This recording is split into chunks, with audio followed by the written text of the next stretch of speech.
First, would the representative from the student government from Zoomtown High School please come forward? And we will have remarks from Zoomtown High School. Hello, my name is Grace, and I am here from student government to represent the student body. We believe our school should not have harsh policies. The tobacco industry has intentionally and strategically marketed commercial tobacco products to youth, especially advertising appealing flavored tobacco products on social media platforms that youth use. Instead of placing the responsibilities on corporations and retailers, harsh punishments make youth suffer. These retailers are never held accountable for placing people over profits. In fact, existing data shows that police were more likely to prosecute minors for tobacco offenses than to prosecute retailers for violation of laws. Next slide, please. Next slide, please.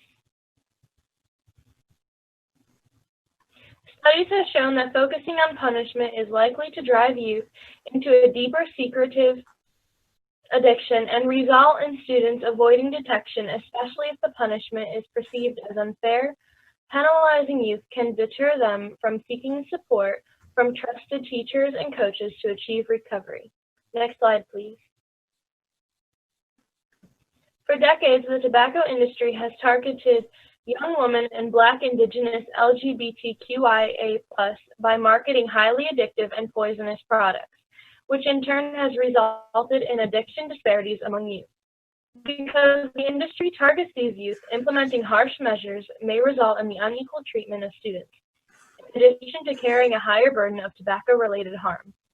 African American and Hispanic youth have reported higher citation rates than their white peers as of March 2019. These findings mirror disparities recorded throughout criminal justice and school disciplinary systems. To summarize, tobacco corporation advertise to youth, youth avoid detection and won't receive help for their addiction, and harsh policies may be enforced unequally. Thank you for your time.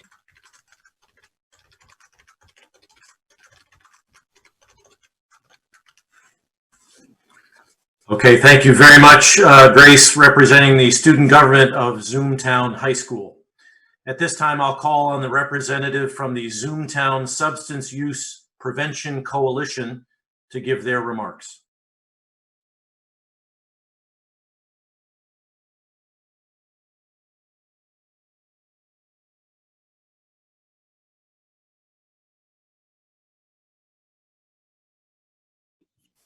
Hi, my name is Billy Martin, and I'm a part of Zoomtown Substance Use Prevention Coalition.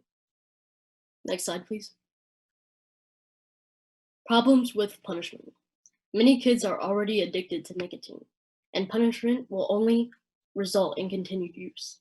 In 2015, 55.4% of people that said that they would quit, only 7.4% were tobacco-free after 6 months.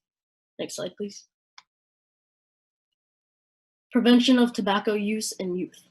Higher taxes on cigarette products, powerful tobacco-free role models for the youth, education for parents and youth about the risks of using tobacco products, and also effective anti-tobacco school policies. Next slide, please. What we recommend. We recommend lesser consequences, provide more information and tips on effective ways to quit, and we also recommend providing mental health services for addicted teens. It's always having someone to talk to. It may prevent teens from self-medicating. Next slide, please. Conclusion. Schools should have less harsh policies, and there should be education provided for students about the reality of substance use and its effects. Thank you. Okay, thank you very much, sir, and your comments on behalf of the Zoomtown Substance Use Prevention Coalition. At this time, I will call on a representative from the College of Education at Zoomtown University. You have the floor. Good afternoon, everyone. I am Nadine. I'm a faculty member of the College of Education at Zoom University. and will be presenting to you our position on repealing the policy, which severely reprimands students for violations of the school's tobacco vaping use policy. As it stands, we request that the current use policy is repealed, as its disciplinary measures are ineffective and hurt youth learning. Next slide, please. Punitive measures do not prevent students from tobacco products. Rather, this policy and its punishment does not address the underlying issue of addiction.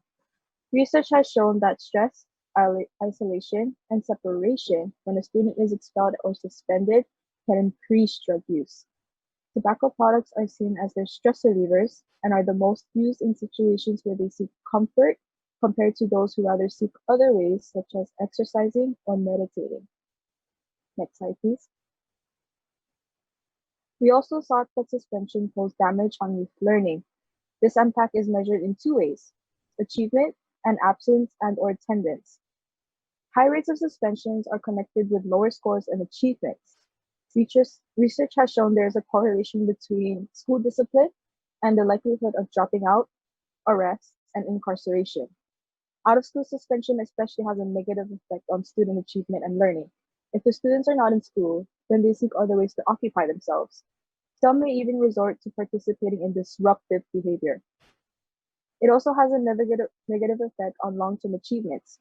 Research shows that students attending a school with a higher suspension rate are 15 to 20% more likely to be arrested and incarcerated as adults and are less likely to attend a four-year college. This is seen as more prevalent towards Black, Hispanic, or any other person of color in particular, mainly those whose schools currently do not have access to resources and programs that could help benefit these students in a healthier way due to the already built policy. Next slide. Again, we request that the current policies are replaced and the school board seeks to implement resources activities that will create better benefits for not only the students' well-being, but to allow them to continue thriving in their academic achievements. As a faculty member, part of helping these youth flourish in the future, please think about them. Enough with the punishment. Thank you for your time.